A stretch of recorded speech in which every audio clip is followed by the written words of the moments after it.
ሳድስ አሁናዊው ቅጽበታዊ የሆኑ አእምሮዎች ወይ መረጃዎች ፍሎ የሚያደርጉበት ወይም ስቶር የሚደረግበት የነፍሳችን ይሄ አይደለም፣ የዚህ ክፍል አይደለም፣ ብሬን ነው። ይሄ አንጎል ነው የሚባለው። እዚህ ውስጥ ዳታ መቀመጥ የሚችለው ምናልባትም ለፍራክሽን ኦፍ ሰከንድስ ሊሆን ይችላል። ሰሞኑን በጣም አደገኛ ህልም ነው ያየሁትና እየነገርኩሽ ነበረ። ለሀገሬ ነው ያየሁት። ሌላ ጊዜ ለቤተሰቦቼ በደንብ ብሪፍ እናደርግና ደግሞ እኛ እንጸልያለን ማለት ነው ስለ ሀገራችን። በተለያየ አቅጣጫ ላይ ኢትዮጵያን ለመውጋት የተዘጋጀ ከባድ ነገር ነው ያየሁትና ልዩነት የተፈጠረበት ነው። ያ የደም ምልክት ወር አበባ ያ የደም ምልክት እንዳይጠፋብን ውድቀታችን እንዳይጠፋ በሴት ልጅ ላይ የተቀመጠ ነው። ከሆነ አንዳንድ ሰው በህልሙ ከሰው ጋር የሚገናኛለ በህልሙ ማለት ነው እና በቃ በህልሟ ወይ በህልሙ በቃ ያንን ፍትወት እየፈጸመ ነው ከሆነ ዓለም ጋር እየፈጸመ ነው። ከዛ ሲባንን እንደፈጸመ ኢቭን መራቢያ አካላቸው ላይ ራሱ ምልክት እስኪያዩ ድረስ ሰዎች ሊያዩ ይችላሉ። ይሄ ራእይ አይደለም። እነዛ የሞቱ የነበሩ ኢትዮጵያን በብሔር ብሔረሰብ ሲያገዳድሉ የነበሩ ሰዎች ወይ ሰው ከሰው ሲያፈጃጁ የነበሩ ሰዎች ወይ ቅድም እንዳልነው ሴቶችን ሕፃናትን ይደፍሩም ያስደፍሩ የነበሩ ሰዎች አሁን መጨረሻው ዘመን ላይ መንፈሳቸው ያለው በሲኦል ነው። በስጋ ግን መምጣት እንዲችሉ የሲኦሉ ሊቅ ስልጣን ተሰጥቶታል። ሜክሲኮ ላይ በካሬ 81 ሺህ ብር ኮምፓውንድ አፓርትመንት እየሸጥን መሆኑን ሰምተዋል። ቅንጦትን ከምቾት ጋር የያዘው ኮምፓውንዳችን ውስጥ አፓርትመንት ከባለ 1 መኝታ እስከ ባለ 3 መኝታ ማለትም ከ78 ካሬ እስከ 158 ካሬ አማራጭ ይዘንሎት መጥተናል። የዚህ ታላቅ ዕድል ተጠቃሚ ለመሆን ከስር በተቀመጡ ስልኮች ይደውሉልን።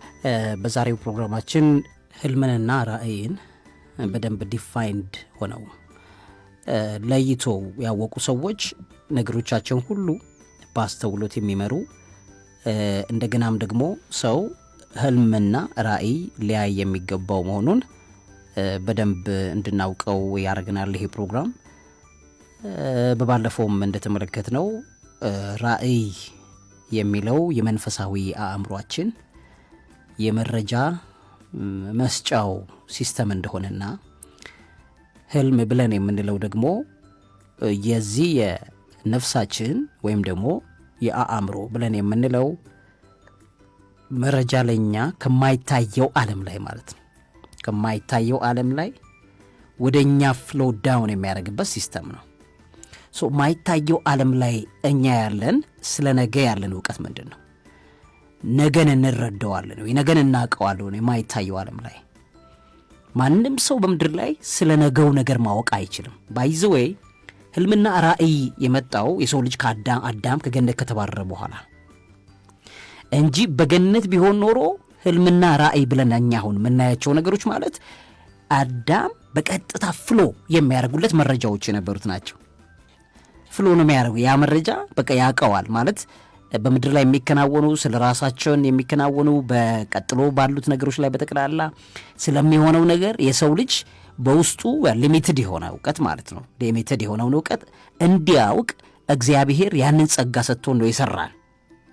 ለምን ኦፕን ዶርስ ናቸው። ልክ ከስፒሪት ሪልም ላይም ከመንፈሳዊ ዓለም ላይም ከስጋዊ አእምሮአችንም እንግዲህ አእምሮ ብለን የምንለው ነገር ነፍስ እንደሆነ ከዚህ ቀደም በደንብ አድርገን አሳይተናል። ያቺ ነፍስ የምትባለው ደግሞ ሁለት ክፍል አላት ብለናል። አንደኛው ልክ ኮምፒውተር ላይ ሲ እና ዲ የሚባል ነገር እንዳለው ሲ ብለን የምንለው አይነቱ ሃርድ ድራይቭ ያለበት ሲ ብለን የምንለው ለጊዜው ዶክመንት የምናስቀምጥበት አሁን ለምሳሌ በዚህ ምድር ላይ የሆነብን ያለውን ነገር ያነበብነው መጽሐፍ የሚቀመጥበት ሌሎችም አሁናዊው ቅጽበታዊ የሆኑ አእምሮዎች ወይ መረጃዎች ፍሎ የሚያደርጉበት ወይም ስቶር የሚደረግበት የነፍሳችን ይሄ አይደለም፣ የዚህ ክፍል አይደለም፣ ብሬን ነው። ይሄ አንጎል ነው የሚባለው። እዚህ ውስጥ ዳታ መቀመጥ የሚችለው ምናልባትም ለፍራክሽን ኦፍ ሰከንድስ ሊሆን ይችላል እንጂ እዚህ ውስጥ አይቀመጥም። ነፍስ የምትባለው አካል ላይ ነው የሚቀመጠው። በነፍሳችን ውስጥ ያ ዳታ ፍሎ የሚያደርግበት ነገር በሁለት አቅጣጫ ነው ብለናል። ስለዚህ አንደኛ ኮንሽስ በሆነው አሁን እየተከናወነ ባለው ነገራችን ላይ ስናደርግ እሱን ኮንሽስ ማይንድ ብለው ይሉታል እነሱ። ያኛው ደግሞ መንፈሳዊ አእምሮ ነው። ከመንፈሳዊ ዓለማችን እግዚአብሔር ለኛ ያለውን እቅድ ለሀገር ያለውን እቅድ የሚያሳየን ቪዲዮ እሱ ራእይ ይባላል ማለት ነው። ስለዚህ ራእይ በሁለት መልኩ ሰው ሊያይ እንደሚችል ማወቅ አለብን ማለት ነው። አንደኛ በተኛ ሰዓት ላይ ስጋው በደከመ ሰዓት ላይ መንፈሳዊ አካሉ በበረታ ሰዓት ላይ ቪዲዮውን ከመንፈስ ሪልም ላይ ከእግዚአብሔር ዓለም የተሰጠውን ቪዲዮ ዳውንሎድ አድርጎት በስጋችን ከባነንን በኋላ እንዴት ነበር ያዩት በጣም ከባድ ህልም አይቻለሁ ብለን የምንለው ነገር ነው ራእይ። ህልም ብለን የምንላት ደግሞ በባለፈውም እንዳየነው አሁናዊ የሆነ ቅጽበት ነው። እንደውም አንዳንዴ ትርጓሜውንም ለሰዎች አጋርተን ሰዎች ተርጉመውልን የምናየው አይነት ማለት ነው። እሱም ክሊር የሆነ ቪዲዮዎች ሊኖሩበት ይችላል። እነዚህ ራእይም ህልምም በመንፈሱ ዓለም ላይ ከመንፈሳዊ ዓለም ላይ የጨለማው ዓለም ኢንተርፌራንስ ጣልቃ ገብነት በሚኖርበት ሰዓት ላይ በህልም በምንል ሰዓት ላይ ቅዠት በጣም የሚያሰቃዩ ደስ የማይሉ ሆነው ይታያሉ። እሱ ነፍሳችን ደክማለች ማለት ነው። ከዛ እንደ ራእይ የሚመስል ደግሞ በጣም አደገኛ የጨለማ ዓለም ነገሮች በመንፈሳችን ለምሳሌ አሁን አንዳንድ ሰው በህልሙ ከሰው ጋር የሚገናኛለ በህልሙ ማለት ነው እና በቃ በህልሟ ወይ በህልሙ በቃ ያንን ፍትወት እየፈጸመ ነው ከሆነ ዓለም ጋር እየፈጸመ ነው። ከዛ ሲባንን እንደፈጸመ ኢቭን መራቢያ አካላቸው ላይ ራሱ ምልክት እስኪያዩ ድረስ ሰዎች ሊያዩ ይችላሉ። ይሄ ራእይ አይደለም። የራእዩ ሌላኛው ተቃራኒ ከመናፍስት ዓለም ጋር የሰው ልጅ ቀጥታ ዶክመንት ዳታ ፍሎ ባደረገበት ሰዓትና ያ የተባለውም አይነት በህልሙ ፍትወት የፈጸመበትም ነገር ከመናፍስት ዓለም ጋር የሚፈጸም ነው ማለት ነው። ከመናፍስት ዓለም ጋር የሚፈጸም ነው። ለዛ ነው ስፒሪቹዋል ሃዝባንድስ ኤንድ ስፒሪቹዋል ዋይፍስ አሉ የሚባለው መንፈሳዊ ሚስቶችና መንፈሳዊ ባሎች እና በህልሟ እየመጣ ይገናኛታል። በህልሙ እየመጣች ትገናኘዋለች። ይሄ እነዚህ ሪልሙ የጥልቁ የቆሸሹት መናፍስቶች ከሰው ልጅ ጋር ራእይ በሚመስለው ተቃራኒ የሚታይ ነገር ነው። ራእይ የሱ ተቃራኒ ነው። የሱ ተቃራኒ ነው። ራእይ ማለት ከእግዚአብሔር ዓለም እግዚአብሔር ለኛ በምድር ላይ ያለውን ሐሳብ እንደገናም ደግሞ ለሀገር ለወገኖቻችን ለምን በምንጸልይበት ጉዳይ ላይ ነው። ስለዚህ ሰውየው ራእይን ለማየት ራሱ የጸሎት ሰው መሆን መቻል አለበት ማለት ነው። ምክንያቱም የጸሎቱን ምላሽ እግዚአብሔር ሲሰጠው በራእይ ያሳየዋል። ይሄ ክሊርሊ የሰው ልጅ ሊኖረው እንደሚገባ ማወቅ መቻል አለብን። ካሉት ካራክተሮች ካሉት ባህሪያቶች መካከል አንዱ ህልምም ራእይም ጋር ተያይዞ የምናየው ክላሪቲ ኤንድ ፎከስ ነው። በደንብ አድርጎ ክሊር የሆነ ነገር ሊኖረው ይገባል። ላየው ነገር ህልምም ወይም ራእይም በትክክል ከእግዚአብሔር ዓለም ከሆነ የጠራ ነገር መኖር መቻል አለበት። ክላሪቲ መኖር አለበት። ብዥታ፣ የሚያስጨንቅ የሚያስፈራ እንደገናም ደግሞ በቃ እንዴት ነበረ እየተባለ የሆነ ውጤቱ የሆነ ከጭንቀት ጋር ለምሳሌ አንዳንዴ በጣም በህልም ላይ ያየነው ነገር የሚያስጨንቅ ሆኖ ሰዎች ሲሮጡ ከኋላቸው ጩቤ የያዘ ሰው የተከታተለ በቃ ስቅይት እያለ የሚያየው ነገር ከሆነ ክላሪቲ የለውም እሱ እና በጣም ያስፈራ ነገር ደስ የማይል ነገር ነው ያየሁት ነው የሚለው ሲገልጸው ራሱ እሱን አይነት ነገር ከእግዚአብሔር ዓለም የሚተላለፍ አይደለም። ሰው ከሰው መናፍስቶች ጋር ከርኩሳ መናፍስት ጋር መንፈሱና ነፍሱ በደከሙ ሰዓት ላይ የሚመጡ ዶክመንቶች ዳታዎች መሆናቸውን ስለዚህ ትክክለኛ የእግዚአብሔር ዓለም ራእይና ቪዥን የሚታይ ከሆነ ክላሪቲና ፎከስ እግዚአብሔር የሚያጭበረብረን አምላክ አይደለም። ሲያሳየን ህልም የሚሆን ራእይ ሲያሳየን ክሊር አድርጎ ነው የሚያሳየን። ከዛ ብዥታ የለውም። እንደውም አንዳንዴ ከተነሳሽ በኋላ ከእንቅልፍ ቁጭ ብሎ በቃ ስለዛ ቪዲዮ ስላየሹ ቪዲዮ ኦልሞስት ግልጽ ያለ ነገር መልሰሽ እንደገና ይገርማል ብለሽ በጸሎት ውስጥ እንደውም ሁን የሚል ሁኝ የሚል ነገር ይፈጥራል። እሱ እግዚአብሔር ሲሆን ክላሪቲ እና ፎከስ ይኖረዋል ማለት ነው። ሰሞኑን በጣም አደገኛ ህልም ነው ያየሁትና እየነገርኩሽ ነበረ። ለሀገሬ ነው ያየሁት። ሌላ ጊዜ ለቤተሰቦቼ በደንብ ብሪፍ እናደርግና ደግሞ እኛ እንጸልያለን ማለት ነው ስለ ሀገራችን። በተለያየ አቅጣጫ ላይ ኢትዮጵያን ለመውጋት የተዘጋጀ ከባድ ነገር ነው ያየሁትና ውስጥ ህልም ነው። በቃ ሰው ልጅ ህልም ማየቱ መብቱ ነው። ባይዘዌይ መብቱ ነው። በግልም በህይወቴ ላይም የራሴን ጉዳይ እንኳን ተመልክቶ በህልሜ ወይም በጣም በጣም ክሊር የሆነ ህልም ነው ውስጤ ያይና ከዛ ይሄ ነገር እንዲሆናል ወይ እንዲያይሆንም እርግጠኛ እስከመሆን ድረስ እንዳልኩት ይሆናል። ከዛ በኋላ ማለት ነው በህልሜ እንዳየሁት ይሆናል። በጣም አደገኛ ህልም ነው ያየሁት እና በቀጣይ ፕሮግራሞች ላይ ለቤተሰቦቻችን ነግርና በዛ ዙሪያ ላይ ደግሞ እያንዳንዱ ሰው ጾም ጸሎት ይዞ ሰሞኑን መዘጋጀት ያስፈልጋል። ቤተሰቦቻችን ከባድ ነገር ነው። እኔ በህልሜ ያየሁት በጣም ነው የከበደኝ። በጣም ነው በቃ ውስጤ እስካሁን ድረስ ይታገለኛልና ያንን ቤተሰቦች በደንብ እናወራለን ሰሞኑን። ከዛ መጸለይ ነው፣ ስለ ሀገራችን መጸለይ ነው። ምክንያቱም ከግብፅ ጣዖታት ይልቅ የኛ እግዚአብሔር ይበልጣል። ስለዚህ ሁሉ ጊዜ ማሰብ ያለብን ነገር ሀገራችንን ተመልክቶ እስከ ዛሬም ድረስ እንደዚህ የሚያነቁ ነገሮችን እየነገርናቸው እየጸለይን ባያልፍ ኖሮ ብዙ ነገር ማለፍ አይችልም ነበር። ከባድ ዘመኖችን አሳልፈናል። አሁንም የመጨረሻ የሚባል ነገር ከፊት ለፊት አለ እና እሱን በደንብ ለቤተሰቦች ብሪፍ እናረጋቸዋለን። ስለዚህ ክሊር የሆነ ህልም፣ ክሊር የሆነ ራእይ መኖር አለበት ማለት ነው። ይህን ማውራው የሰው ታሪክ አይደለም፣ በቃ በኔ ህይወት ላይ የሚሆነው ነገር ነው። ህልምን በጥራትና ቪዥንን ወይም ራእይን በጥራት ለማየት ጻድቅ ቅዱስ መሆን አይጠበቅብሽም። ልንሆንም አንችልም። በእግዚአብሔር ፊት ጻድቅ የለም አንድስ እንኳ ይላል። ግን ልቡ የተከፈተ ነው መሆን ያለበት። ምድር ቪዥንና ራእይን ለማየት ሰዎች ልባቸው የተከፈተ ማለት ከእግዚአብሔር ዓለም ላይ ወደኛ ዓለም ላይ እግዚአብሔር የሚልክልንን መልእክትና ስለኛ ያለውን ሐሳብ ፍሎ አድርገን በሌሎች ብሎኬጆች በሚጋርዱ ነገሮች ተጋርደው የሰው ልጅ መንገዱ እንዳይሰነካከልበት ብቻ ልቡን መክፈት ነው የሚያስፈልገው ማለት ነው። ልብን ለመክፈት ደግሞ ጸሎት የሚባል ነገር በጣም ቤዚክ ነው። የማይጸልዩ ሰዎች ያዩትን ነገር በጣም ይቅርታ አድርጊልኝ ቢነግረኝም ለመቀበል ዝግጁ አይደለሁም። ምክንያቱም የጠማማውም ዓለም የርኩሱም ዓለም ላንቺ ያለውን እቅድ እንደ ህልም አድርጎ ሊያመጣ ይችላል። የህልም ውጤቱ በጸሎት የሚኖሩ ሰዎች ውጤት ነው። የጻድቃን የቅዱሳን አይደለም። እኛ በእግዚአብሔር ፊት ጻድቃን አይደለንም። ባይዘዌ ጽድቃችሁ እንደ መርገም ጨርቅ ነው ይላል። ኦልሞስት የወር አበባ በሴት ልጅ ላይ የመጣበት ዘመን ማለት ከእግዚአብሔር እና በሰው መካከል ልዩነት የተፈጠረበት ነው። ያ የደም ምልክት ወር አበባ የደም ምልክት ሌላ ጊዜ በደንብ አድርገን ልናስተምረው እንችላለን። በዚህ ላይ ያ የደም ምልክት እንዳይጠፋብን ውድቀታችን እንዳይጠፋ በሴት ልጅ ላይ የተቀመጠ ነው። ከዛ ሴት ልጅ ወር አበባውን ካየችው በኋላ ጠቅልላው ከዛ በኋላ ትጥለዋለች አይደለ እንጂ ደሙን ለሆነ ፐርፐዝ ወይም ለደም ልግስና አይውልም። የመርገም ጨርቅ ነው ይለዋል። በወንድ ልጅ ላይም ተመሳሳይ የመርገም ጨርቆች አሉ እንደሚታወቀው ማለት ነው። እነዚህ በፍጹም እንግዲህ አሁን ሰው መታጠቢያ ቤት ከገባ በኋላ ቶይሌት ሽንት ቤት ከተጠቀመ በኋላ ሶፍቱን መቼም ለሆነ ፐርፐዝ አያውለውም።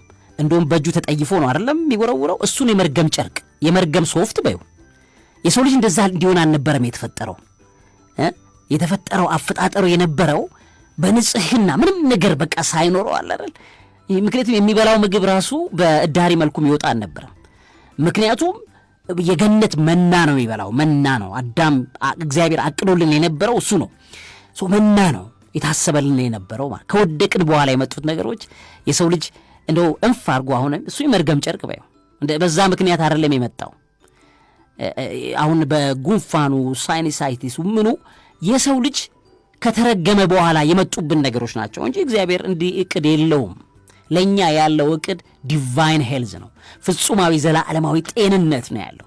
እንፍ ብለን በኮቪድ በምን እንድንሰቃይበት እግዚአብሔር አይፈልግም። ከውድቀታችን በኋላ የመጣ ነው። ስለዚህ ሰው እንፍ ብሎ ሶፍቱን መቼም የሆነ ነገር አያረገውም። እሱ ነው የመርገም ጨርቅ የመርገም ሶፍት ልትዩ ይችላልሽ። እነዚህ ነገሮች በጠቅላላ ከመርገም በኋላ የመጣ እሱን ንጽህና ብለሽ ማትጠቀሚው ነገር ነው። ጽድቃችን በእግዚአብሔር ፊት እንደዛ ነው።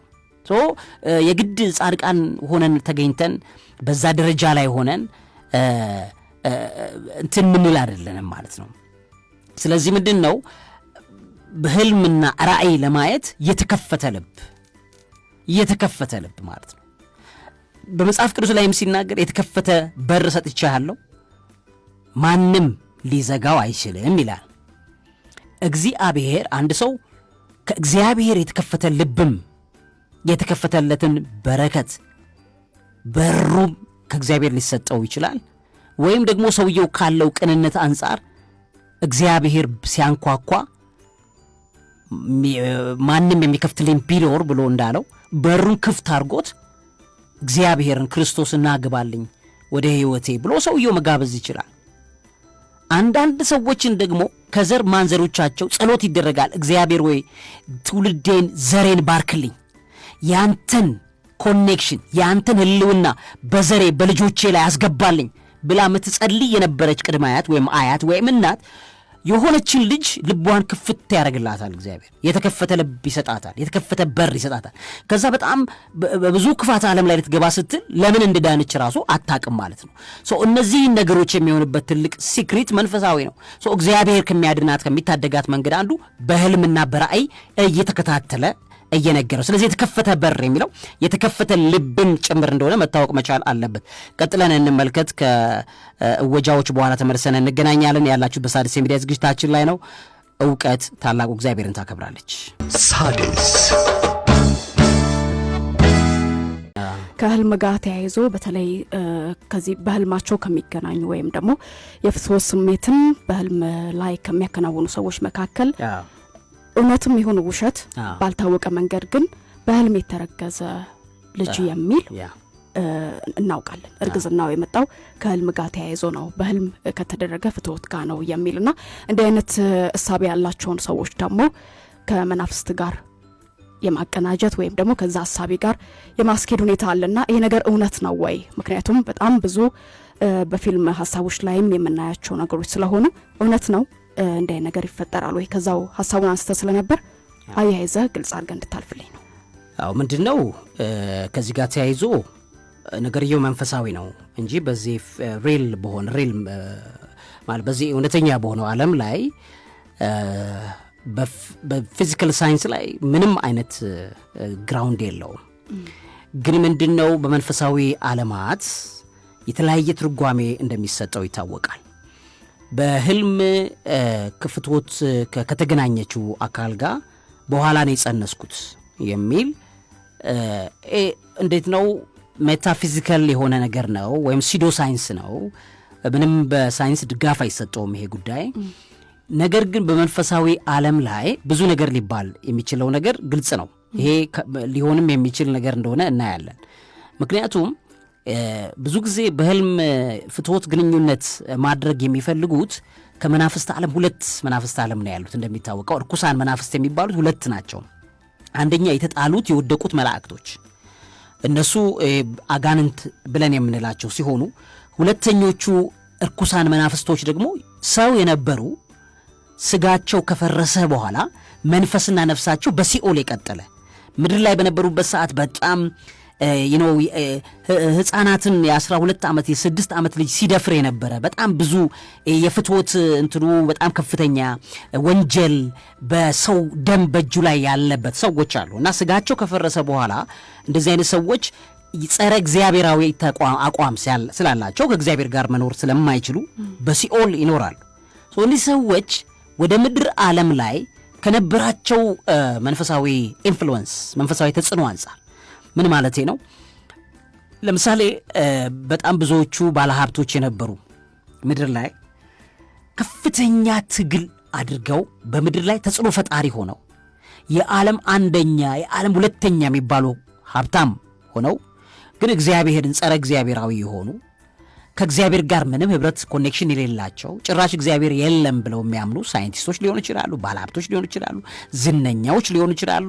whoever the person is ገነት መኖር የሚባለው የገነት ኑሮ የሚመጣው ከእግዚአብሔር ጋር ባለን እምነት ላይ ወይም እግዚአብሔርን እኛ በአመንነው ልክ ወይም በተቀበልነው ልክ የሚኖር ህይወት ነው የገነት ህይወት የሚባለው ማለት ነው። ምክንያቱም እሱ በክርስትና ጌታችን መድኃኒታችን ኢየሱስ ክርስቶስ የተገለጠልን እግዚአብሔር ነው። እሱን ስናምነው ለገነት ትልቁን ነገር በር የከፈትነው በዛ እንደሆነ እናውቃለን በመጽሐፍ ቅዱስ መሰረት። እንደገና ልክ የዚህ ተቃራኒ ደግሞ አለ ማለት በጣም ከፍተኛ ምንም እግዚአብሔር የለም ሊል ሁሉ ይችላል ማለት ነው። እና ጨካኞች ናቸው እኚህ ሰዎች በምድር ላይ በሀብታቸው ምክንያት በጣም ህፃናት ሴቶችን ሁሉ ሲደፍሩ ምን ሲሉ የነበሩ ሰዎች አሉ። እና ስጋቸው ከፈረሰ በኋላ አሁንም ያ የፍትወት መንፈስ ነፍሳቸውን ተቆጣጥሮታል። የሰው ልጅ እኮ በፍትወት ምክንያት እኮ ኃጢአት ሊሰራ ይችላል፣ ሊወድቅ ይችላል፣ ሊሰናከል ይችላል እኮ። ነገር ግን የእነዚህ ሰዎች ደግሞ ኦብሰስድ ናቸው ማለትም ጨካኝና ጨካኝ ናቸው። የ2 ዓመት ህፃንም ሊሆን ሊደፍሩ ይችላሉ። እነዚህ ሰዎች በመንፈሳዊ አእምሯቸው ላይ ዳተዋል። ዳታው አለ። ሰው በምድር በነበሩበት ሰዓት ላይ የሆነች ልጅ በጣም በጉጉት ይፈልጓት የነበረች ልጅ አላገኘዋትም። ከዚች ልጅ ጋር ፍትወት መፈጸም አለብኝ ብለው ይወስናሉ። ፍትወት ሊፈጽሙ የሚችሉት አንደኛ ልጅቷ በጸሎት ያልበረታ ህይወት ካላት፣ ቅድም እንዳለው በጸሎት ያልበረታ በእግዚአብሔር ጥበቃ ውስጥ የሌለ ህይወት፣ እግዚአብሔር መላእክትን መድቦ ቅዱስ መንፈሱን ሰጥቶ ፕሮቴክት ካላደረጋት ያ ይመኛት የነበረው የሞተው ሰውዬ በህልሟ ደጋግሞ ይገናኛታል። ስትባንን እውነተኛ ፍትወት እንደፈጸመች ይሰማታል። እነዚህ የሰው መናፍስቶች ፍትወቱን የሚፈጽሙና ተደጋጋሚ ነገር የሚያደርጉ ከሆነ በመንፈሳዊ ዓለም ላይ እስከ ማጸነስ ድረስ የሚደርስ ነገር ሊፈጸም ይችላል። እሱ በመንፈሳዊ ዓለም ላይ ነው። በዚህ ፊዚካል በሆነው ሳይንስ ላይ አይደገፍም። ምክንያቱም የዘር ፍሬ ነው የሚፈለገው። ነገር ግን ለምሳሌ እንበልና ታላቁ እስክንድርን አሌክሳንደር ዘግሬት እናትየው በህልም ከዘንዶ ጋር ትገናኝ እንደነበረ ይነገራል። ይሄ ፊሊፕ አባቱ ነው ተብሎ አባቱም አይደለም። ለዛ ነው ታላቁ እስክንድር አባቱን ፊሊፕን የገደለው ለዛ ነው ተብሎ ይባላል። እሱ ነው ያስገደለው። ካስገደለው በኋላ 18 ዓመቱ ጀምሮ ልጁ በጣም ፓወርፉል ነው። ከህፃነቱ ጀምሮ በቃ እና አርስቶትል ነው ያስተማሩት። እንደሚታወቀው ቁጭ ብሎ ይማር የነበረው ነገር ለመናፍስት ዓለም ማኒፌስቴሽን ይሰለጥን የነበረ ሰው እንደነበረ ይታወቃል። ይሄ ኮቨናንት ኪዳን የአዲስ ኪዳን ከጌታችን ከኢየሱስ ክርስቶስ በኋላ በምድርና በሰማይ መካከል አዲስ ኪዳን ከተመሰረተ በኋላ እንደነዚህ አይነት መንፈሳዊ ተጽዕኖች የሰውን ልጅን ፕሮቴክት በሚያደርግ ደረጃ ዓለምን በዓመተ ምህረት የምህረት ዓመት ሆኖ ዓለምን ከቨር አድርጓታል። በጥንት ዘመናት ግን ኢቭን አሁን በጣም የሚታወቁ ሚቶሎጂዎች አሉ። የግሪክ ትርክት ላይ ያሉ ታሪኮች አሉ። በህልም የተጸነሱ ሴቶች፣ ወንዶች ወደ ጎስትነት ወደ ጣዖትነት እስከመመለክ ድረስ ያሉ አባቶቻቸው ማይታወቁ እንደነዚህ አይነት ሰዎች ፍሎ ያደርጋሉ። መስማት ያለብን ማወቅ ያለብን ማለት ይሄንን ግን ጌታችን በመስቀሉ ቆርጦታል። የሰው ልጅ ከመናፍስት ዓለም ጋር ፍትወትን ፈጽሞ የመናፍስት ዓለም ድሮ ነፃነቱ ስለነበራቸው ሰው በስጋ የመገለጥ ያክል ፍትወት ይፈጽማሉ። ሰው በስጋው ንክኪ የሚያደርገውን ነገር ያክል ብዙዎቹ እኮ አሉ። አሁን በግሪክ ሚቶሎጂዎች ላይ እንዲህ ያላት ሴት ተወለደች፣ እንደዚህ የሆነች ሰው ተወለደች። ውሸት አይደለም፣ ሪል ነው። እሱ ማለት ኢቭን በመንፈሳዊ ዓለም ላይ ጄኔቲካሊ ኢንጂኒየርድ ብለን አሁን የምንለው አይነት ነገር ሀፕን ያደርጋል።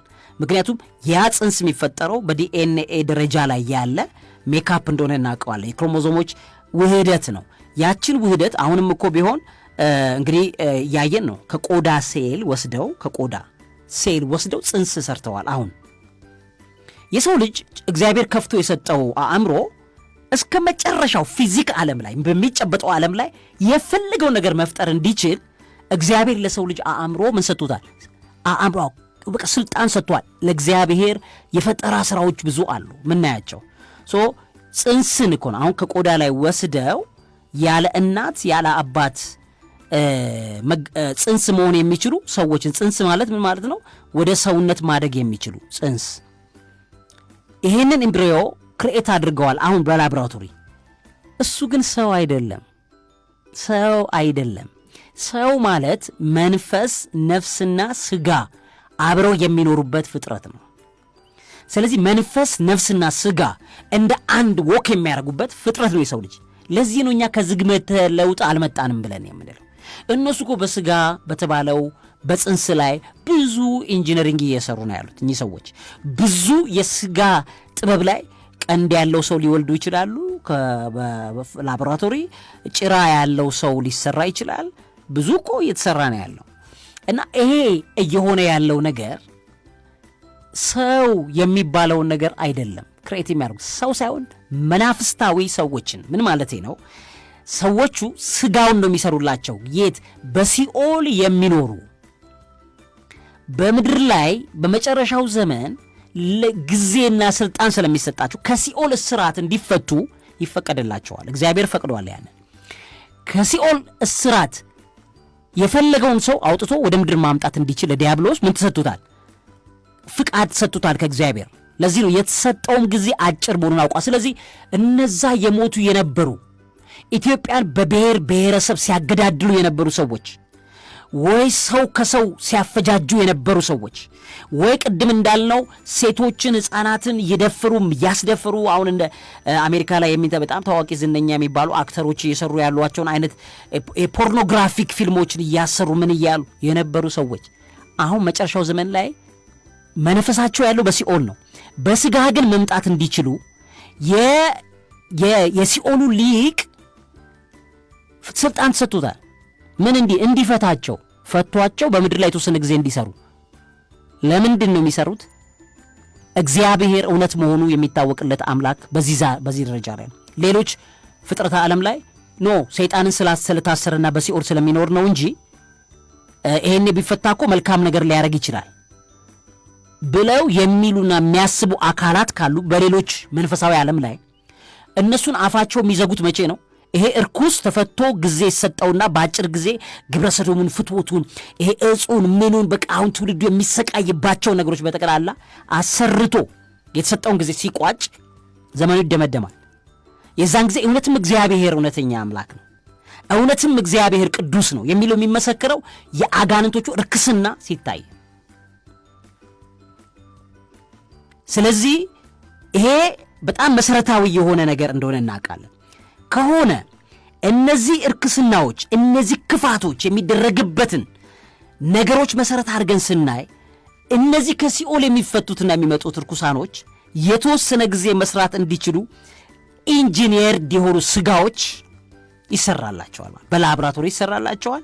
በጽንስም በህልምም ተገናኝቶ ያ ጽንስ እንዲፈጠር ምክንያትም ሆኖ ሊደረግ ይችላል። ማለት ልክ ታላቁ እስክንድር እናትየው የጸነሰችው ከዘንዶ ጋር ግንኙነት እያደረገች በነበረበት ሰዓት ነው ተብሎ እንደሚባለው ከዛ የተወለደ ልጅ ነው ተብሎ እንደሚባለው ያ ዘመን ግን ከዓመተ ምህረት በኋላ ከጌታችን መምጣት በኋላ የተደመደመ ዘመን እንደሆነ እናውቃለን። ሆኖም አሁን በመጨረሻው ዘመን ግን ያ ዘመን ጌታችን ከመምጣቱ አስቀድሞ የነበረው አይነት ዘመን ነው የሚደገመው። ጊዜው ግን አጭር ነው። ያኛው 5500 ዘመን ነው። ምክንያቱም አጋንንቶች የሰውን ልጅ ከጣሉ በኋላ 5500 ዘመን የሰውን ስጋ እንደፈለጉ ተጫውተውበታል። አሁን ግን በመጨረሻው ዘመን ላይ ለጥቂት ጊዜ ይፈቀድላቸዋል። እሱም በሚያደርጉበት ሰዓት ከሚያደርጓቸው ነገሮች መካከል አንዱ ፍትወታዊ ግንኙነት፣ በዛም ደግሞ ሰዎችን መውለድ፣ ሌሎችም በጣም አስገራሚ ነገሮች ሊሰሙ ይችላሉ። ባይዘው ሰሞኑን አንድ ቫይራል የወጣ አንድ ቪዲዮ ከቶሬንዛ ምናምን ከሚባል መሬት ላይ ሀገር ምንም የመታወቂያ ማለት ምንም ከሌለ ካንትሪ ሃዝ ነቨር ቢን ኤግዚስተድ ካልኖረ ሀገር ላይ የመጣች የተባለች ተብሎ ብዙ የሚወራው ነገር ፌክ ኒውስ ነው። መታወቅ ያለበት ፌክ ኒውስ ነው። በኤአይ ደረጃ የተሰራ ቪዲዮ ነው። ፌክ ኒውስ ነው። ግን ምንድን ነው እነዚህ ደብል ዳይሜንሽን የሚባል ሌላ ማለት ከኛ ትይዩ ዓለም አለ፣ የእኛን ዓለም ሪፕሊካ ነው ብለው የሚሉት አይነት እንደገና ደግሞ በተለይ በጣም በሳይንሱ ዓለም ላይ በዚህ ለማጥናት ብዙ ጥረት የሚያደርጉባቸው የኳንተም ፊዚክስ ላይ የሚሰሩባቸው የተለያዩ ጥናቶች አሉና ለዛ እንደው እንደ መደገፊያ አድርገው ሰዎች ሊያወሩት ይችላሉ። ኳንተም ፊዚክስን በዩ ምንንም በዩ ከመንፈሳዊ ዓለም ሬቨሌሽን ወደ ምድር የሚገለጡ ነገሮች መሆናቸው መታወቅ መቻል አለበት። ህልምም ራእይም ከዛ ጋር የተያያዘ ነው። ህልምም ራእይም ከነዚህ ጋር በደንብ የተያያዘ ነው። የሰው ልጅ ህልምንም ራእይንም ለመረዳት ግን ቅዱስ መጽሐፍ የሚለንን ነገር ማወቅ ግድ ይለናል ማለት ነው። አሁን በኦሪት ዘኍልቍ ምዕራፍ 12 ከቁጥር 1 ጀምሮ በጣም ብዙ ነገር ልነገር ይችላል የሚያስታውስ ነገር ስለሆነ ሙሴም ኢትዮጵያዊቱን አግብቷልና ባገባት በኢትዮጵያዊቱ ምክንያት ማርያምንና አሮን በእርሱ ላይ ተናገሩ። እነርሱም በውኑ እግዚአብሔር በሙሴ ብቻ ተናግሯልን? በእኛስ ደግሞ የተናገረ አይደለምን አሉ። እግዚአብሔርም ሰማ። ማለትም እግዚአብሔር የሚሰራው በሙሴ አማካኝነት እንጂ በእነሱ አማካኝነት እንዳልሆነ እና ይሄ የእግዚአብሔርን ጉዳይ ማናናቅ ነገር እዚህ ጋር ሲናገሩ ሰማ እግዚአብሔር። ከዛ ምን አለ? ሙሴም በምድር ላይ ካሉ ሰዎች ሁሉ ይልቅ እጅግ ትሁት ሰው ነበረ ነው የሚለው። እጅግ ትሁት ሰው ነበረ። ቅድም ያልኩት ነው። ጻድቅ ነበረ አይልም። ለምንድን ነው? ሙሴ ሰው ሁሉ ገድሏል እኮ በእጁ ላይ ለዕብራውያን አግዞ ግብፃውያን ሁሉ የገደለ ሰው ነው። ይሄ ኃጢአት ነው። ነገር ግን ሰውየው ልቡ ግን ትሁት ነበረ። እግዚአብሔር የሰውን ልጅ የሚገናኝበት ትልቁ አውድ ልብ የምንለው ወይም መንፈሳዊ አእምሮ ብለን የምንለው ነው፣ ልባችን ማለት ነው። በልብ ነው እግዚአብሔር፣ ከልቡ ነው፣ በልቡ ያለውን እውነት ነው እግዚአብሔር የሚመረምረው። ስለዚህ ምን ይለዋል? በልቡ እጅግ ትሁት ሰው ነበረ ይልና ቁጥር 4 ላይ እግዚአብሔርም ወዲያው ሙሴንና አሮንን ማርያምንም ሦስታችሁም ወደ መገናኛ ድንኳን ውጡ ብሎ ተናገረ። ሦስቱም ወጡ። እግዚአብሔር በደመና አምድ ወረደ፣ ከዛ በድንኳኑም ደጃፍ ቆመ። አሮንንና ማርያምን ጠራ፣ ሁለቱንም ወጡ። እርሱ ቃሌን ስሙ አለ፣ በመካከላችሁ ነቢይ ቢኖር እኔ እግዚአብሔር በራእይ እገለጥለታለሁ፣ ወይም በሕልም አናግረዋለሁ። 2 ስለዚህ ራእይና ሕልም የሚቀራረቡ ናቸው፣ ግን ደረጃቸው ልዩነት አለው። ራእይ የመንፈስ ዓለም የእግዚአብሔር ቀጥታ ተገልጦ ከኛ ጋር የሚያወራበት ወይም የሱን ዓለም ገልጦልን ከኛ ጋር የሚያወራበት መንገድ ነው። ሕልም ደግሞ በሰው ነፍስ ውስጥ ወይ በሰው አእምሮ ቁጥጥር ውስጥ ያለ የመረጃ ፍሎ ነው፣ ግን እግዚአብሔር መረጃውን የሚሰጥበት መንገድ ነው። በሕልም እናገረዋለሁ አለና ባሪያዬ ሙሴ ግን እንዲህ አይደለም አለ። እርሱ በቤቴ ሁሉ የታመነ ነው። ከዚህ በላይ ነው። ምን ማለት ነው? ከሙሴ ጋር ፊት ለፊት እግዚአብሔር ያወራ ነበር። ስለዚህ እቅዱ ስናይ አሁን በገነት የነበረው አዳም ከእግዚአብሔር ጋር ወይ በራእይ አይደለም የሚነግረው ወይ በሕልም አይደለም የሚነግረው ማለት ነው። ቀጥታ ይነጋገረው እንደነበረ እናያለን በገነት ውስጥ። ስለዚህ ምን ይለዋል? ይህን ፍሬ እንዳትበላ ብሎ ሲናገረው ተገልጦለት ከአዳም ጋር በገነት ካለው አዳም ጋር ተገልጦለት ያወራው ነበር። ሴም ወይ ሙሴንም ተገልጦ እግዚአብሔር አውርቶታል። ግን አለ ነቢይ ቢኖራል፣ በመካከላችሁ ነቢይ ቢኖራል። የነቢይነት ቅባት አለ። በጣም ትልቅ የሆነ ስፒሪቹዋል አዌክኒንግ ነው። እሱም ከጽድቅ ጋር አይገናኝም። ምክንያቱም አብዛኛዎቹ ነቢያት ጋር ድካም እንዳለ ይታወቃል። ለምሳሌ ነቢዩ ዮናስ ከእግዚአብሔር ቃል ሸሽቶ እኮ የእግዚአብሔርን ትእዛዝ አልቀበልም ብሎ የሸሸ የነበረ ሰው ነው ነቢዩ ዮናስ። ግን ጻድቅ አይደለም እሱ። አሁን ነቢዩ ዮናስ ድክመት፣ የሥጋ ዊክነስ ያለበት ሰው፣ ግን መንፈሳዊ አእምሮ እየተከፈተ ነው። የተከፈተለት ስለነበረ እግዚአብሔር ፍሎ አድርጎ መረጃ በሱ አልፎ ይናገራል። ምን ማለት ነው? ለምሳሌ ኢንተርኔት በጣም ጠንካራ ኢንተርኔት ያግኝ እንጂ ቪዲዮ በፍጥነት ዳውንሎድ እንደሚያደርገው ማለት ነው። ለምን?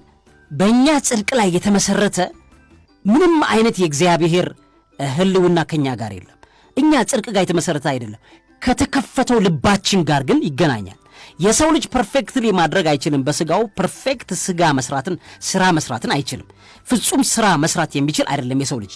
ፍጹም ግን እምነት ሊኖረው ግን ይችላል። በፍጹም ልባችሁ በእግዚአብሔር ታመኑ፣ with your perfect heart believing God። ስለዚህ የተሰጠን ትልቁ ጸጋ ምንድን ነው? ፍጹም ትሁት፣ ለእግዚአብሔር የቀረበ ልቦና፣ ከዛ በኋላ እግዚአብሔርን በጣም የሚያምን ልብ፣ አእምሯቸው፣ ነፍሳቸው ለእግዚአብሔር በር የተከፈተ ሲሆን እግዚአብሔር በራእይም በሕልምም አናግረዋል። በራእይ አናግረዋለሁ አለ፣ በሕልምም በራእይ ይገለጥለታል። በራእይ በአካል አይደለም አለ። አሁን ሙሴ ከዚህ ይለያላል። በራእይ ይገለጥለታለሁ፣ እስከ መገለጥ ድረስ ያወራው ይችላል። በሕልምም አናግረዋለሁ አለ። ሙሴ ግን እንደዚህ አይደለም። በአካል ነው የምገለጥለት ከሙሴ ጋር ማወራው። ስለዚህ ሙሴ አለና ባሪያዬ ሙሴ ግን እንዲህ አይደለም፣ እርሱ በቤቴ ሁሉ የታመነ ነዋል። በጣም የታመነ ታማኝ የሆነ ምን ማለት ነው? ለእግዚአብሔር ጉዳይ የቆረጠ ምንም አይነት ናውጣ ሲለው የሚወጣ ሂድ ሲለው የሚሄድ። ዳዊት እንደዛ አይነት ልብ ነው ያለው። እንግዲያውስ ዳዊት ኃጢአት ድካም የነበረበት ሰው ነው። ባለመዋሉን የጦር ሜዳ ልኮ አስገድሎ የእሱን ሚስት ያገባ ሰው ነው ዳዊት። ኃጢአት አለበት። የሰው ልጅ ኃጢአት የሌለበት ፍጥረት አይደለም። ነገር ግን እግዚአብሔር በጣም የሚፈልገው ኃጢአተኛ ሆነሽ እንድትኖሪም አይፈልግም። ግን ምንድን ነው? በኃጢአትሽ ድካም ምክንያት፣ ድካም ነው የሚባለው፣ የስጋ ድካም ነው የሚባለው። ኮንትሮል ያደረጋቸው ሰዎች ግን አይደሉም። መረሳት አንዳንዱ አረቄውን እየገለበጠ አፍንጫው እስኪገለበጥ አይኑ ወደፊት ለፊት እስኪወጣ ድረስ አረቄውን እየጠጣ አይኔ ልቤ ቅን ነው ተው፣ አይሰራም። እግዚአብሔር የሚፈልገው በሕይወታችን ስተት ልንሳሳት እንችላለን። በኃጢአትና በበደል ሚስቴክ ልንሰራ ይችላል። እግዚአብሔር የምህረት አምላክ ስለሆነ እሷን ያልፍልናል። በኃጢአት ቁጥጥር ውስጥ ግን ከወደቅን እግዚአብሔር አብሮና በፍጹም ራሳችንን እንዳናታልል። የሆነ ሰው በሆነ ኃጢአት ቁጥጥር ስር ወድቆ ከዛ ነገር ራሱን አሳምኖ እሱም ብቻ አይደለም እኮ እንደው አውጣኝ ጌታዊ ከዚህ ፈውሰኝ፣ ከዚህ ኃጢአቴና በደሌ ነፃ አውጣኝ፣ ከዚህ ካለብኝ ሱስ ነፃ አውጣኝ። ከዚህ ቀደም እንዳለው እየተቃወመ ያጨስ እየተቃወምክ አጭስ አልኩት። እየተቃወምክ አንተ እርኩስ በሕይወቴ የተቆጣጠርከኝ ሲጃራ ከሕይወቴ ላይ ውጣ በእግዚአብሔር ኃይል በክርስቶስ ኃይል እያልክ ጸልይ አልኩት። ገስጸዋል። ምክንያቱም ዲያብሎስን ተቃወሙት ከእናንተ ይሸሻል። ይሄ ሰውዬ እየደጋገመ ሲጃራውን ሲያጤስ እየረገመው ሲያጤስ የሆነ ጊዜ ላይ ተወው። ለምን? ወደ መሻገር ነው የሚሄደው። ይሄ ሰውዬ አልጸናም። በኃጢአቱ ላይ የጸና አይደለም። አብዛኛዎቹ በእግዚአብሔር ፊት ተገልጦላቸው በሕልምም በራእይም የሚያወራላቸው በሆነ ኃጢአት ውስጥ የጸኑ ሰዎች አይደሉም። የሥጋ ግን ድካም አለባቸው። ሰው ሁሉ የሥጋ ድካም ስላለበት፣ ስለዚህ የሆነ ነገርን ሱሱን እያንገጣገጨ ከዛ ጸንቶ ለሱሱ ጥቅስ እየጠቀሰ ከዛ ሱሱ ለመውጣት እንኳን ምንም አይነት ፍቃድ ሳይኖረው ሰውየው ከዛ እግዚአብሔር ተው ሕልምህን ቼክ ማድረግ እፈልጋለሁ። በፍጹም ይሄ አይሰራም። ለምን? እኛን የተቆጣጠረንን ነገር ማስወገድ እንችላለን። እንዴት? በመቃወም እግዚአብሔር ሆይ እባክን ይሄን ነገር ንቀልልኝ ከሕይወቴ። አብ ያልተከለው ነገር ከሕይወቴ ይነቀል። ሰው ቢሆን፣ ጥቅም ቢሆን፣ ኃጢአት ቢሆን፣ ገንዘብ ቢሆን፣ ክፋት ቢሆን፣ መጥፎ አስተሳሰቦች ቢሆን፣ ዝሙት ቢሆን፣ ፍትወት ቢሆን አብ ያልተከለው ነውና ከሕይወቴ ይነቀል እያልክ እስቲ ሁሌ ጸልይ። እግዚአብሔር ወደ ከፍታ ያደርሳል። የዛን ጊዜ ያን ልብ ይፈልገዋል። እሱ ልብ ነው የትህትና ልብ፣ እሱ ልብ ነው የቅንነት ልብ።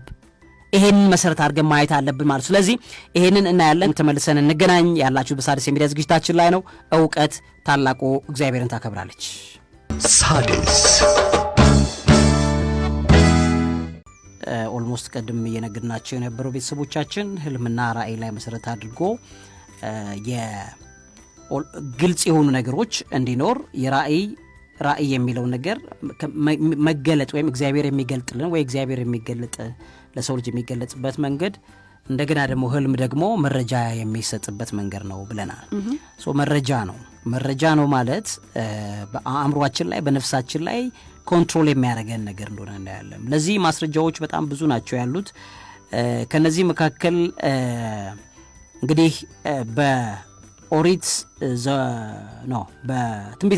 በትንቢተ ዳንኤል ምዕራፍ 4 ከቁጥር 4 ጀምሮ ለዚህ ግልጽ የሆነውን ነገር ያሳየናል። እኔ ናቡከደነጾር በቤቴ ደስ ብሎኝ በአዳራሼም ተመችቶኝ ነበር። ሕልም አለምሁ፣ እርሷም አስፈራችኝ። በአልጋይም ላይ የነበረው አሳቤና የራሴ ራእይ አስጨነቁኛል። ስለዚህ ሕልም አለምሁ አለ፣ እርሷም አስፈራችኝ አለ። በአልጋይም ላይ የነበረው ሐሳቤና የራሴ ራእይ አስጨነቁኝ አለ። ስለዚህም የሕልሙ ፍቺ እንዲያስታውቁኝ የባቢሎን ጠቢባንን ሁሉ ወደ እኔ ይገቡ ዘንድ አዘዝሁ። የዚያን ጊዜም የሕልም ተርጓሚዎች ይለዋል።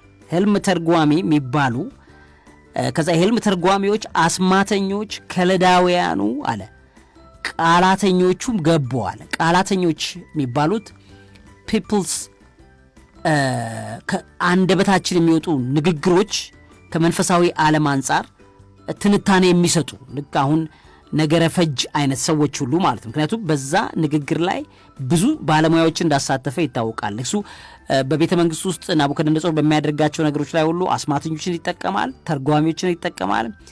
ከለዳውያን የሚባሉት ራሳቸውን የቻሉ ህዝቦች ናቸው። በጣም እንደዚህ አይነት ከእርኩሳን ዓለም ጋር በጣም ግንኙነት ያላቸው ናቸው። ቃላተኞች የሚባሉት አሉ። እነዚህን ሁሉ ሰበሰበ። ከዛ ሕልሙንም በፊታቸው ተናገረው፣ ፍቺውን ግን አላስታወቁኝም። ስለዚህ የሕልም ፍቺ እውነተኛ ሕልም ከሆነ ያስጨንቀውም የሚያስፈራ ሕልምም ይሁን ከእግዚአብሔር ዓለም የሚላክ ነው ማለት ነው። ከእግዚአብሔር ዓለም ለናቡከደነጾር ይሄ መረጃ በመንፈሱና ነፍሱ ላይ ፍሎ ዳውን አድርጓል። ራእይም አይቷል፣ ሕልምም አይቷል። የሰው ሕልምም አይቷል፣ ራእይም ተገልጦለታል። ነገር ግን ትርጓሜው በእግዚአብሔር ዓለም የመጣ ስለሆነ መንፈሳዊ አእምሮ የእግዚአብሔርን ነገር ወደ መሬት የሚያመጡ ሰዎች እነሱ ብቻ ናቸው መተርጎም የሚችሉት ማለት ነው። የእግዚአብሔር ነው። ሕልምና ራእይ ሰውየው ቅዠት በቅዠት ካየ በኋላ እግዚአብሔር ነገረኝ ቢል አንዳንድ ሰው አለ እየተነሳ በየሰከንዱ ላይ በቃ ሕልማየው ቅዠት በቅዠት ሆኖ የሚያወራ ሰው አለ። ኖ እግዚአብሔር የሚናገርበት መንገድ አለው። እግዚአብሔር የሚናገርበት መንገድ ላይ መሰረት አድርጎ ሰው ያንን ነገር ሊያስበው ይችላል ማለት ነው። ስለዚህ ይሄ ሰው ሰበሰባቸው። በመጨረሻም የቅዱሳን አማልክት መንፈስ ያለበት እንደ አምላኬ ስም ብልጣሶር የሚባለው ዳንኤል በፊቴ ገባ። እኔም ህልሙን ነገርኩት፣ እንዲህም አልኩት ብሎ የህልም ተርጓሚዎች አለቃ ብልጣሶር ሆይ የቅዱሳን አማልክት አሁን የቅዱሳን አማልክት መንፈስ ብለው ነው እነሱ የሚያስቡት። ስለዚህ ቅዱስ ከሚባለው ዓለም ላይ እንደወረደ ያውቃሉ ማለት ነው። ናቡከደነጾር ጣዖት እያመለከ ቅዱስ የሚባል እግዚአብሔር እንዳለ ያረጋገጠ ሰው ነው በነ ዳንኤል አማካኝነት። የቅዱሳን አማልክት መንፈስ በአንተ ውስጥ እንዳለ ከምስጢርም ሁሉ የሚያስቸግርህ እንደሌላ አውቄአለሁና ያለምኩትን የህልሜን ራእይ ፍቺውንም ንገረኝ እንዳለውና ከዛ የራሴ ራእይ ባልጋዬ ላይ የነበረ እነሆም በምድር መካከል ዛፍ አየው፣ ቁመቱም እጅግ ረጅም ነው። ይሄን ራእይ ክሊርሊ ተመልክቶታል ማለት ነው። ሶ ይሄ ራእይም ሆነ ህልም ከእግዚአብሔር ዓለም የሚመጣ ነው። እግዚአብሔር የሚሰጠን መረጃ ነው። እግዚአብሔር መረጃውን ካልሰጠን ሌላ አካል ከሰጠን ትክክል እንደማይመጣ ማየት መቻል አለብን ማለት ነው። እየተነሳ ሁሉም ሰው አንዳንድ ሰው የተነሳ ህልም አይቼ የሚያበዛው አለ። ትጸልያለህ ወይ ወይም ደግሞ እግዚአብሔር አደጋ ውስጥ መግባትህን እየነገረ ከሆነም የሚጸልዩ ሰዎች ህልምህን እንዲተረጉሙልህ ያስፈልጋል ማለት ነው። ህልሙን ከነመገለጡ ግን የሚነግረው ሰው በጸሎት የሚተጋ እንደሆነ እናያለን። ትንቢተ ኤርምያስ ምዕራፍ 23 ከቁጥር 15 ምን ይላል? ስለዚህም እግዚአብሔር እንዲህ ይላል፣ እነሆ ከኢየሩሳሌም ነቢያት ዘንድ እርኩሰት በምድር ላይ ሁሉ ላይ ወጥቷልና እሬትን አበላቸዋለሁ፣ የሐሞትንም ውሃ አጠጣቸዋለሁ። የሰራዊት ጌታ እግዚአብሔር እንዲህ ይላል፣ ትንቢት የሚናገሩላችሁ የነቢያት ቃልን አትስሙ፣ ከንቱነትን ያስተምሯቸዋል። ከእግዚአብሔር አፍ ሳይሆን ከገዛ ልባቸው የወጣ ራእይ ይናገራሉ። ለሚንቁኝ ሁል ጊዜ እግዚአብሔር ሰላም ይሆንላቸዋል ብለዋል ይላሉ። በልቡም እልከኝነት ለሚሄዱ ሁሉ ክፉ ነገር አያገኛችሁም ይላሉ። ቃሉን ያይና ይሰማ ዘንድ በእግዚአብሔር ምክር የቆመ ማን ነው? ስለዚህ በቃሉ ላይ መሰረት ያደረገ ከእግዚአብሔር ዓለም ጋር የተገናኘ ነገር ካልሆነ ሰውየው በህልም አይቼልሃለሁ በጣም ጥሩ ነገር ብሎ ሲልህ ይጸልያል ወይ? ሰውየው በእግዚአብሔር ፊት የሚጸልይ የሚንበረከክ ነው ወይ ናት ወይ?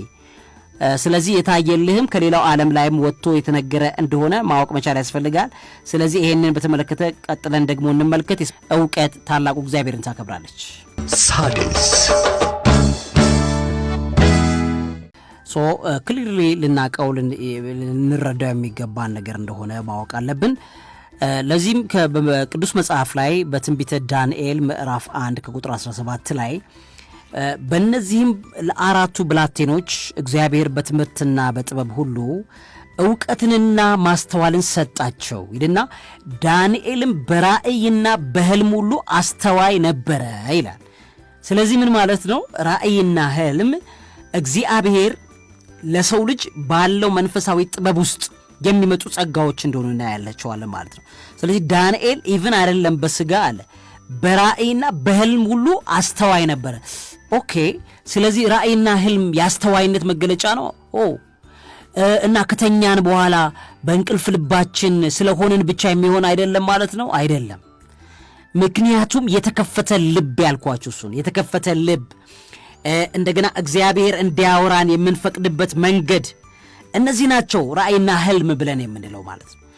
ልቡ ክፍት ካልሆነ መንፈሳዊ አእምሮ የተከፈተለት ካልሆነ ሰውየው ራእይና ህልምን በትክክል ማየት አይችልም። ለዚህ ነው ሁሉ ጊዜ ራእይም ህልምም ዝም ብሎ የመጡ የሰፈር ሰው ሁሉ ለአንተ ህልም አይቼልሃለሁ፣ ለአንቺ ህልም በጣም የሚገርማሽ ትጸልያለሽ ወይ? መጀመሪያ የጸሎት ሰው ነሽ ወይ? የጸሎት ሰው ነህ ወይ? ልብ ለእግዚአብሔር የተከፈተ ነው ወይ? ካልሆነ ከሌላው ዓለም ነው የሚመጣው። ከሌላው ዓለም ከመጣ ደግሞ እዚህኛው ዓለም ላይ ትርጓሜ ማግኘት አትችሉም ማለት ነው። ትርጉም የለውም። ሰጋ ህልም እንደ ተርጓሚው ይሆናል ማለት ነው። ስለዚህ ትርጉም እንዲኖረው በመንፈሳዊ አእምሮአችን ላይ የነቃን ሰዎች መሆን አለበት። ዳንኤልን በራእይና በህልም ሁሉ አስተዋይ ነበረ ብሎ ቅዱስ መጽሐፍ ይነግረናል ማለት ነው። ስለዚህ ራእይና ህልም ለአስተዋይ ነፍሶች፣ እግዚአብሔርን ላስተዋሉ፣ እግዚአብሔርን ለመረዳት ልቦናቸው ለተከፈቱ ሰዎች የሚገለጥላቸው የሚያዩት ነገር ነው። እሱን እንዴት ነው የምናመጣው? ጸሎት የሚልና ከእግዚአብሔር ጋር ዘወትር በጸሎት ያለን ህብረት እግዚአብሔር ለኛ ያለውን ሐሳብ በህልምና በራእይ እንዲነግረን በራችን ይከፈታል ማለት ነው። ከዛ በተመሳሳይ መልኩ በመጽሐፍ ቅዱስ በመጽሐፈ ኢዮብ ምዕራፍ 33 ላይ ከቁጥር 13 ጀምሮ እንዲህ ይላል፣ አንተ ለቃሌ ሁሉ አትመልስልኝም ብለህ ስለምን ከእርሱ ጋር ትከራከራለህ? አንዳንድ ሰው ከእግዚአብሔር ጋር ይከራከራል። ምን ብሎ? ለምን አታናግረኝም? እግዚአብሔር ሆይ ለምን አትነግረኝም? እንደው ይሄ ሁሉ ሲሆን እግዚአብሔር ሊያናግረንም ሊገለጥልንም የሚችለው በህልምና በራእይ ነው። መቼም በአካል ተገልጦ እንደ ሙሴ ሊያወራቸው የሚችሉ ሰዎች በጣም ጥቂት እንደሆኑ ይታወቃል። ለአብዛኛው ሰው ግን እግዚአብሔር ያለውን ለኛ ያለውን ሐሳብ ወይ በራእይ ይገልጥልናል ወይ በህልም ደግሞ ይነግረናል። ከሆነ መጽሐፈ ኢዮብ ምዕራፍ 33 ከቁጥር 13 ላይ አንተ ለቃሌ ሁሉ አትመልስልኝም ብለህ ስለምን ከእርሱ ጋር ትከራከራለህ ብሎ ኢዮብ ይጠይቃል። ከዛ እንዲህ ይላል ቁጥር 14 ላይ እግዚአብሔር በአንድ መንገድ በሌላም ይናገራል፣ ሰው ግን አያስተውልም። ቁጥር 15 ላይ በአንድም በሌላ መንገድ ይናገራል ብሏል። ቁጥር 15 ላይ በህልም በሌሊት ራእይ ይላል ማለት ነው። በህልምም ይነግረናል፣ በሌሊት ራእይም ይነግረናል። ከዛ አፍላ እንቅልፍ በሰዎች ላይ ሲወድቅ ቅድም ያልኳችሁ ማለት ነው። ምን ማለት ነው? አፍላ ዲፕ ስሊፕ ላይ የሰው ልጅ ልክ ሲገባ ነን ራንደም ኤ ሙቭመንት የሚባላል። ከዛ ሬም የሚባላል ራንደም ኤ ሙቭመንት የሚባላል። ሰውየው ሌላ ዓለም ዲፕ ስሊፕ ውስጥ በገባበት ሰዓት ላይ ከመንፈስ ሪልም ላይ የሰውየው በዛ ዲፕ ስሊፕ ማለት የስጋችን ፍሪኩዌንሲ የስጋችን ንቅናቄ የማስተዋል፣ የመስማት፣ የመዳሰስ የአምስቱ ስሜት ህዋሳቶቻችን ንቅናቄ ጉልበት ሲደክም አቅም ሲያጣ አሁን እግዚአብሔር የሰው ልጆችን በህልማቸውና በራእይ ላይ ማናገር ይችላል ማለት ነው። በመጽሐፌ ላይ ሳድስ የጠቅላላ እውቀት መጽሐፌ ላይ በደንብ የምታስተውሉት ከሆነ ስለ ህልም በደንብ አድርጌ ነግሬያቸዋለሁ። አንድ ሙሉ በጣም የሚገርም ፕሮግራም ነግሬያቸዋለሁ። እዛ ላይ ያነብባችሁ ቤተሰቦቻችን ታውቁታላችሁ። ስለዚህ ምን ማለት ነው? ራንደም ኤ ሙቭመንት የሚባለው የሆነ ነገር ሰው ልጁ ተኝቷል፣ ኦልሞስት ዲፕ ስሊፕ ላይ ገብቷል ማለት ጥልቅ እንቅልፍ ውስጥ ገብቷል። ያ ጥልቅ እንቅልፍ ማለት ስጋችን ተዝለፍልፏል። የዛን ጊዜ ሰውየውን ጎትተህ ብታነሳው አያይም፣ ጎትተሽ ብታየው ውሃ ብቻ ምንም ነገር አያይም። ዎክ ስሊፕ የሚባለው ሰው ቆሞ የሚራመድበት ህልም፣ በህልሙ ቆሞ ሲራመድ የምታዩበት ማለት ነው። በጣም አደገኛ የህልም ደረጃ ነው። የዛን ጊዜ ላይ እግዚአብሔር በእኛ ላይ ዓላማ ካለው በህልምና በራእይ በዛ ሰዓት ላይ አልፎ ይነግረናል። ለምን? አምስቱ የስሜት ህዋሳቶች እየዳሰሱ አይደለም፣ እያዩ አይደለም፣ እያሸተቱ አይደለም። ስለዚህ የስጋ መረጃ አይደለም የሚገባው፣ ከመንፈሳዊ ዓለም ላይ አስደናቂ መረጃ ወደዚህ ስለሚገባ ማለት ነው። ይሄ ነው የሚሆነው። ስለዚህ ይሄ በሚሆንበት ሰዓት አፍላ እንቅልፍ ይለዋል በሰዎች ላይ ሲወድቅ በመጽሐፈ ምሳሌ ምዕራፍ 33 ከቁጥር 15 ላይ በህልም ይናገራል አለ። ከዛ በሌሊት ራእይ ይናገራል አለ። አፍላ እንቅልፍ በሰዎች ላይ ሲወድቅ በአልጋ ላይ ተኝተው ሳሉ በዚያን ጊዜ የሰዎችን ጆሮ ማለትም መንፈሳዊ ጆሮአቸውን ይከፍታል፣ በተግሳጹም ያስደነግጣቸዋል። በጣም የሚገራርሙ አስደንጋጭ ህልሞችና ራእዮችን በዚህ ሰዓት ላይ ነው የሚነግረን። በአልጋ ሰዎች በተኙ ሰዓት ምን ማለት ነው? ስጋ በአምስቱ ስሜት ህዋሳት በማይተዳደርበት ወይም በደከመበት ሰዓት ላይ መንፈሳዊ አእምሯችን የመከፈት ጊዜው ሊሆንለት ይችላል። ስለዚህ ምን ማለት ነው? በጸሎት የሚተጉ ሰዎች እግዚአብሔር በህልምና በራእይ በግልጽ ያናግራቸዋል። በዚያን ጊዜ ያለ ቁጥር 16 ላይ የሰዎችን ጆሮ ይከፍታል፣ በተግሳጹም ያስደነግጣቸዋል። ቁጥር 17 ላይ ሰውን ከክፉ ስራው ይመልሰው ዘንድ ከሰውም ትዕቢት ይሰውር ዘንድ የሰዎችን ጆሮ ይከፍታል ያልኳችሁ ቅድም የተከፈተ በር ያልኳችሁ ነገር በአእምሯችሁ ላይ ያዙ። የተከፈተ በር ልባችን ሲከፈት ማለትም የሰዎችን ልብ ከፍቶ እግዚአብሔር የሰማይ ያለውን ሐሳብ ወደ ምድር አምጥቶ በራእይ ሊገልጥላቸው ይችላል። ወይም ሰውየው ልቡ የተከፈተለት ሆኖ እግዚአብሔር ያን መረጃ አሳልፎ እንደገና ለሰውየው ሊሰጠው ይችላል ማለት ነው። የሰዎችን ጆሮ ይከፍታል፣ በተግሳጹም ያስደነግጣቸዋል። ከዛ ቁጥር 17 ላይ ሰውን ከክፉ ስራውን ከዛ በኋላ ምን ይመልሰው ዘንድ ከሰውም ትዕቢትን ይሰውር ዘንድ። በዚህ ሰዓት ላይ እግዚአብሔር በጣም የሚስማማው ሰው ስጋው በደከመ ሰዓት ላይ በራእይና በህልም ከሰው ጋር ሲነጋገር ነው። ቁጥር 18 ላይ ነፍሱን ከጉድጓድ ነፍስን አሁን አንዳንዴ ቅድም እንዳልኳችሁ መኪና አደጋ ሊገጥመኝ ይችላል ወይ አይችልም ወይ ብሎ አንድ የጸሎት ሰው አይጨነቅም። ለምን? እግዚአብሔር በህልሙ ይነግረውና መኪና አደጋ ስለሚኖር እንዳይሄድ ይከለክለዋል። ለምን? ነፍሱን ከጉድጓድ ኢቭን ከሲኦል ሊያወጣ ሁሉ የሚችልበትን ነገር ይነግረዋል። ከዛ ቁጥር 18 ላይ በሰይፍም እንዳይጠፋ ህይወቱን ይጠብቀዋል። በጠመንጃ ተተኩሶ የሰው ልጅ ሰይፍ ድሮ ስለሆነ ነው ሰይፍ የሚለው። አሁን ስናይፐር አለ፣ ጥይት አለ፣ ምን አለ፣ በሱ ነው ሰይፍ የሚለው። በሰይፍ እንዳይጠፋ ህይወቱን የሚጠብቅበት መንገድ በራእይና በህልም ይነግራቸዋል። ውድ ቤተሰቦቼ እግዚአብሔር ምስክሬን ነው የምነግራችሁ። ልቦናችሁ ሊከፈት ይገባል። የልቦናችሁ አይኖች፣ የልቦናችሁ ጆሮች ከተከፈቱ እግዚአብሔር በራእይ ይገለጥላቸዋል ወይ ይገልጥላቸዋል ወይ በህልም ይነግራቸዋል ወይም ያናግራቸዋል። ይሄን አለማድረግ እውነት መታደል አይደለም፣ አለመታደል ነው። እና የሰው ልጅ ይሄን ሊያገኝ እየተገባው ነገ ህይወቱ ላይ ኪሳራ፣ ውድቀት፣ ጭንቀት፣ ፍርሃት፣ መጥፎ ነገሮች እንደሚመጡበት አስቀድሞ እግዚአብሔር በህልምና በራእይ ሰውየው ማውራት እየቻለ ሰውየው ወደ አላሰበው ጉድጓድ ውስጥ የሚገባ ነፍሱን ከጉድጓድ እኮ ነው የሚለው። ነፍሱን ከጉድጓድ ከሰይፍም እንዳይጠፋ ህይወቱን ይጠብቃላል። ቁጥር 19 ላይ ደግሞ በአልጋ ላይ ደዌ ይገስጸዋላል። አይገርምም? ብዙ ሰዎች ባይዘው በህልማቸው ከበሽታ ድነው ከበሽታ ተፈውሰው የሚመጡ ሰዎች እንዳሉ ታውቃላችሁ። ለምን? በህልሙ ላይ ከደዌ ነፃ ሊያወጣው ይችላል። ሪል የሆነ ነገር ነው ያየሁበት ጊዜ አለ። ጾም ጸሎት ይዤ በቃ በህይወቴ ላይ በጣም አስጨናቂ የተባለ በቃ በህይወቴ ላይ አንድ ህመም በጣም ፍሪኩዌንትሊ ከዚህ ከጀርባ ህመም ጋር የተያያዘ በጣም በቃ መቀመጥ አልችልም፣ መቆም አልችልም። በጣም በጣም የሚገርም ጊዜ አሳለፍኩት። በጣም ከባድ ጊዜ ነበር። ግን አረግ የነበረው ጾም ጸሎት ይዤ በቃ ስጸልይ በእግዚአብሔር ፊት የወደኩ። ከዛ በጣም የሚገርመው ቤዚን ታሪክ ነግሬያታለሁ፣ ታውቀዋለች። እና በህልሜ በሚገርም ነገር ነው ያየሁት። ከዛ በኋላ ያችን ቦታ ላይ በሆነች በጣም የምትገርም ዱላ ነገር ይመታልኛል ማለት ነው። ያችን ቦታ ላይ ልቀቀው ብሎ ይመታልኛል ያችን ቦታ ላይ በህልሜ ነው። ግን ከዛ በኋላ ደንግጬ ተነሳው። ስነሳ ምንም አይነት የጀርባ ህመም ምንም አይነት ነው የምነግራችሁ፣ ማለት የሚገርም አይነት ነገር ነው ሰውነቴ ላይ ሀፕን ያደረገው።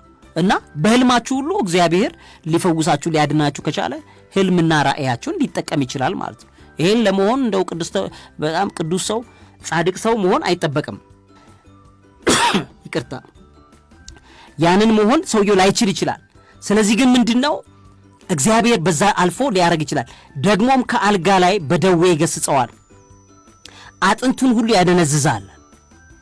ኢቭን በህልምም በሽታም ሊይዘው ይችላል ማለት ነው። ሰውየው በጣም አደገኛም አድርጎ እግዚአብሔር በህልምም ሊቀጣው ይችላል። ሰውየው አጥንቱን ሁሉ ሊያደነዝዘው ይችላል። ደሴም ወይ ደግሞ ሊፈውሰውም ሊያድነውም ይችላል።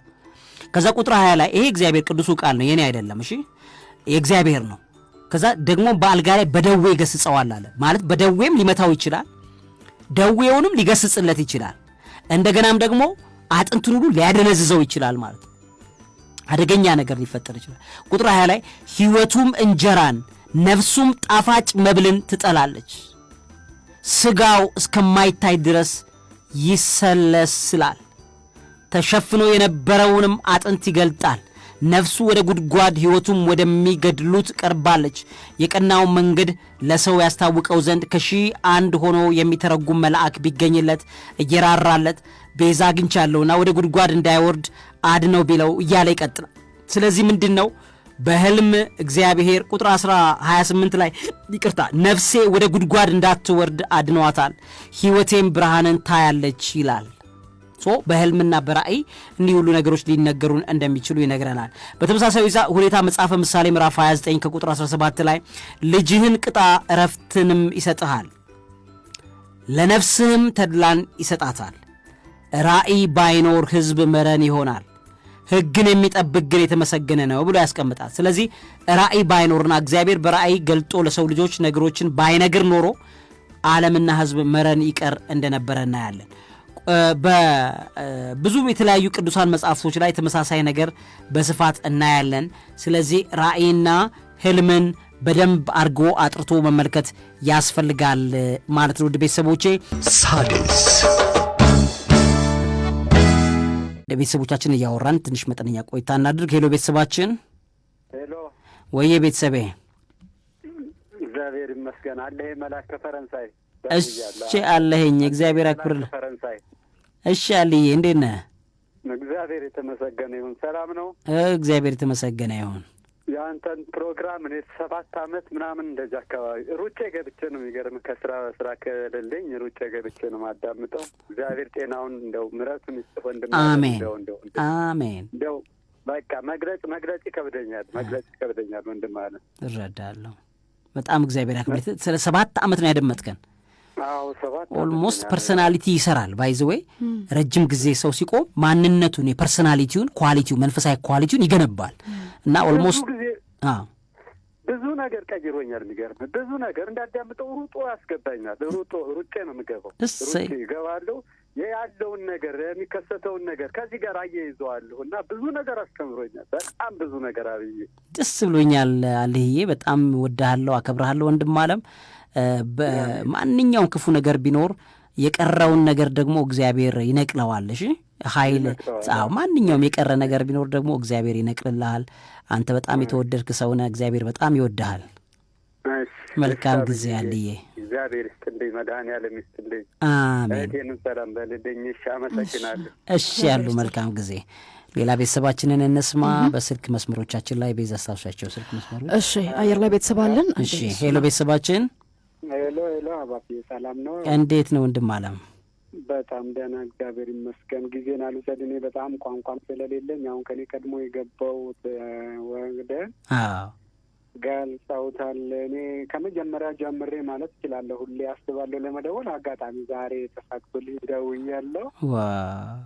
እግዚአብሔር አምላክ አሁንም ያብዛል፣ ይጨምርልህ። በጠላቶች ፊት እግዚአብሔር ሞገስን ይስጥ። አሜን አሜን። እግዚአብሔር በክንዶቹ ስር ይሸሽግ፣ ይጨምርልህ፣ ይብዛልህ። በጣም እንወዳቸዋለን። እኔ በቃ ከጀመርክ ጊዜ ጀምሮ ማለት እችላለሁ የሚከታተለው። ይገርማል። እሰይ እግዚአብሔር የተመሰገነ ይሁን። ስለዚህ ጠቅመዋል። ውይ ተቋረጠ። በጣም የሚገርም ምርቃቱ ብቻ ራሱ ቤተሰብ አለ ነው። ሄሎ ቤተሰባችን።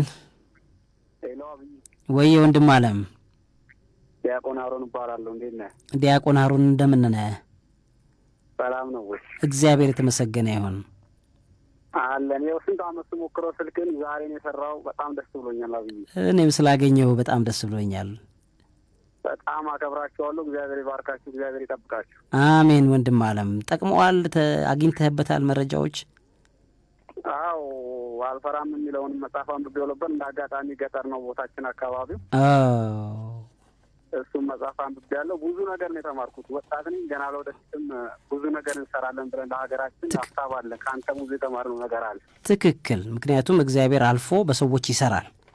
አንተን ደግሞ መርጦ ወዶህ ነው አገልጋዩ ያደረገህና በታማኝነት እያገለገልከው ትቀጥላለህ። እግዚአብሔር ደግሞ ትልቅ ቦታ ላይ ያመጣሃል። እዩልኝ ልጄን ይላል። በቃ ተማመናለሁ እንደዛ።